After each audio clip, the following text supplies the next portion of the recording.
Mr. Dursley always sat with his back to the window in his office on the 9th floor. If he hadn't, he might have found it harder to concentrate on drills that morning. He didn't see the owls swooping past in broad daylight, though people down in the street did. They pointed and gazed open-mouthed as owl after yowl sped overhead.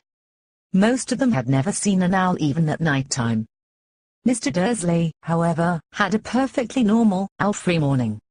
He yelled at 5 different people. He made several important telephone calls and shouted a bit more.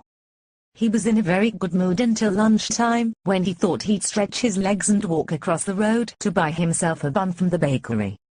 He'd forgotten all about the people in clothes until he passed a group of them next to the baker's. He eyed them angrily as he passed. He didn't know why, but they made him uneasy. This bunch were whispering excitedly, too, and he couldn't see a single collecting tin. It was on his way back past them, clutching a large donut in a bag, that he caught a few words of what they were saying. The Potters, that's right, that's what I heard, yes, their son, Harry. Mr. Dursley stopped dead. Fear flooded him. He looked back at the whisperers as if he wanted to say something to them, but thought better of it.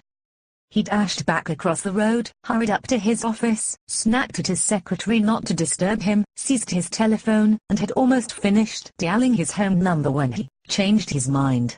He put the receiver back down and stroked his mustache, thinking, no, he was being stupid. Potter wasn't such an unusual name.